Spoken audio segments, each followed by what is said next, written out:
அடியேன் ராமானுஜதாசன். அனைவருக்கும் வணக்கம். இன்னைக்கு ராமானுஜ நூற்றந்தாதியில் 46வது பாசுரம் பார்க்கலாமா? கூறும் சமயங்கள் ஆறும் குலைய குவலயத்தே மாறன் பணித்த மறை உணர்ந்தோனே மதியிலேன் தேரும்படி என் மனம் புகுந்தானே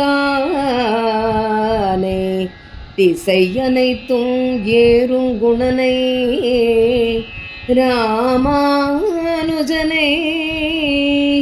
இறைஞ்சினமே.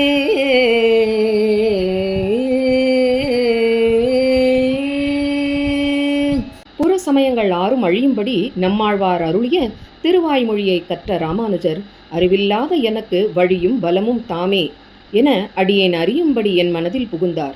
இதனால் சிறந்த குணங்களை உடைய இவரை இவரின் அருள் அன்பிற்கு வணங்கினோம். திருக்கோட்டியூர் நம்பி ராமானுஜரை எம்பெருமானாரே என்று அழைத்து இனி இந்த சித்தாந்தம் எம்பெருமானார் தரிசனம் என்று அழைக்கப்படும் என்று சொன்னார் என்பதை பார்த்தோம். 8 எழுத்து மந்திரமான திருமந்திர அர்த்தம் ராமானுஜரின் தண்டான முதலியாண்டானும் பவித்திரமான கூறத்தாழ்வானும் சேர்ந்தே நம்பிகளிடம் பெற்றனர். எம்பெருமானாரே, மேலும் ஒரு அர்த்த விசேஷம் உமக்கு சொல்லலாம் என்று இருந்தேன்.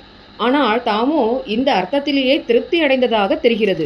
ஆகையால் என்று நம்பி சொல்லிக் கொண்டிருக்கும் போதே, ஆச்சாரியனே, தாங்கள் சொன்ன அர்த்தம் அதற்கு மேலும் ஒரு அர்த்தம் இருக்கு என்று அடியேன் சந்தேகம் இல்லை. நினைத்தால் கூட நன்றி அற்றவனாவேன். சரி எம்பெருமானாரே, நீங்கள் இன்னொரு முறை தனித்தே இங்கே வாருங்கள் என்றார் திருக்கோட்டியூர் நம்பி. ராமானுஜரும் திருவரங்கம் திரும்பி சில நாட்கள் கழித்து தான் மட்டும் தனியாக திருக்கோட்டியூர் நம்பியின் இல்லத்திற்கு சென்றார். திருக்கோட்டியூர் நம்பி ராமானுஜரின் கைகளை பிடித்து தனியே அழைத்து போய் கதவை தாளிட்டு கொண்டு பகவத்கீதையில் ஸ்ரீ கிருஷ்ணர் அர்ஜுனனுக்கு உபதேசம் செய்த சரம ஸ்லோகமாகிய சர்வதர்மான் பரித்யஜ்ய மாமேகம் சரணம் பிரஜ அகம் துவா சர்வபாவேப்யோ மோக்ஷேஸ்வாமி மாசுசாகா என்ற சரம ஸ்லோகத்தை உபதேசம் செய்தார். என்னை சரணமாக பற்ற அர்ஜுனா, உன்னை சகல பாபங்களிலிருந்தும் விடுவிக்கின்றேன், முடிவில் மோட்சத்தையே கொடுக்கிறேன் என்ற அர்த்தத்தை மிக விளக்கமாக உபதேசம் செய்தார் திருக்கோட்டியூர் நம்பி. பிறகு ராமானுஜா, இன்று அடியேன் உனக்கு உபதேசம் செய்தது பரம ரகசியமானது. அதனால் இதை யாருக்கும் உபதேசிக்காதே. நாத்திகன் செவிப்பட இதனை நீயே உச்சரிக்க கூடாது. இது அடியேனின் திருவடி சாட்சியாக என்பதை மனதில் வைத்துக்கொள் என்றார் திருக்கோட்டியூர் நம்பி.